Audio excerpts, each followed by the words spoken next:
માતાજી એમ કે હું ક્યાંય નહોતી ગઈ તું આઈ આવ્યો છો પણ જા ગાડા અડધી રાતે મને મેલડીને એક ટપોરો માય અને હવા વેતની નાગણી બની જો આવું ને એ તો મારી દે ગાડા મારી મેલડી બોલી જવા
જોકે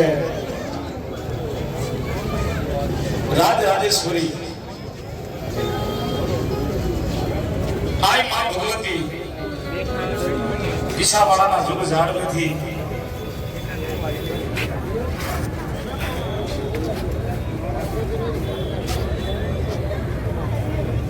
વાહ અરે પણ બાપુ એમાં તો કાંઈ ઘટે જ નહીં સાહેબ મેં તમને કીધું ને કે સાહેબ એ તો જગદંબા અહીં બેઠી છે અને દુનિયાની મારી પાસે ધરતી માથે સાક્ષાત મારી રાજરાજેશ્વરી આઈમાં પધાર્યા છે સાહેબ માં અને માના પગલા થાય ને એટલે કાંઈ સુગંધ તમને દેખાય હું તો એવું કહું છું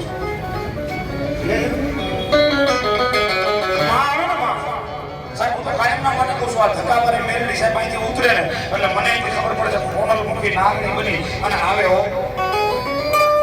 પણ જો અહીંયા મગના દાણા જેટલો મનની માલિકમાં વિશ્વાસ હોય ને એટલે આવે ને આવે હો અને હજી હું તો કાયમના ઇતિહાસના પાના ખોલીને જોઈ લો મેં તમને કીધું ને કે હૃદયમાં એક મગના દાણા જેટલો વિશ્વાસ છે એક 2 મિનિટની વાત કેવી છે મારે જૂનાગઢનો હોડનો રાજા જેદી બેન જાહલની વારે સિદ્ધમાં ગયા ને આ બધાને ખબર છે ઇતિહાસની ખબર છે કે માતાજીએ આખું દળકટકને જમાડ્યું પણ જમાડી અને જૂનાગઢના રાજા હોડના ધણીજીથી પોતાના ઘોડાની માથે અસવાર થયા ને તેથી માતાજી આઈ વરુડી મારી ઘોડિયારે એની લગામ ચાલી નવઘણ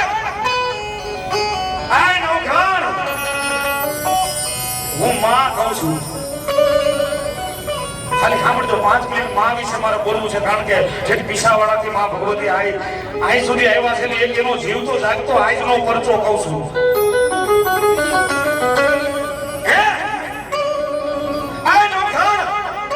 આ તારા ઘોડા છે ને એને ઉગમણા વારે ઉગમણા અને તેથી પોતાના ઘોડાની માથે અસવાર જૂનાગઢના રાજા હોડનો રાજા છે ને એ નવગઢ પોતાના ઘોડાની માથે બેઠા માતાજી આમ દાંત કાઢવા મીઠા પાડી ઉગમણા તો દરિયા ભૂગવાટા કરે છે મારી ઉગમણો જોઈ પણ તેથી માતાજીએ કીધું જા નવગઢ ઉગમણો દરિયો ભૂગવાટા કરે છે દરિયાની સામે તારા ઘોડા નાય દરિયાના કાંઠે તારા ઘોડાને ઊભા રાખી દેજે ખબર નહોતી ઉગે રાજા કરવાની વેળા થાય અને તારા હાથની માલિકા જે ભાલું રહ્યું ને એકવાર આકાશમાં આધાર કરી દે એકવાર જો કદાચ તારું ભાલું ઓધર કહે અને ગાડા જો આકાશની માલિકાથી ચકલી બની અને તારા ભાલે બેહુડ તો માંજે ગાડી ખોડિયા પણ પછી શું કે આકાશની માલિકાથી કાળી ચકલી ઉડીને તારા ભાલે બેહે ને પછી તારા ઘોડાને દરિયાની માલિકા મૂકી દેજે બેતા તારા ઘોડાના આગલા પગે જો પાણીના છછડિયા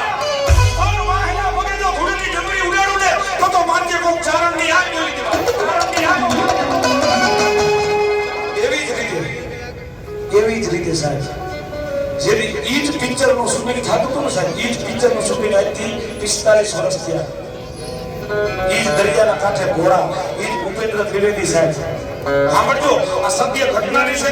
એક મગના દાણા જેટલો વિશ્વાસ હોય ને માં ઉપર, તો અત્યારે આલે મુજબની મારી પાસે માં આવે ખરા હો સાહેબ. 4 દિવસ લગી આમ ભાલનો ધર રાખી અને શૂટિંગની મારી પાસે એક ચકલીનો સીન લેવાનો હતો ભુવાજી.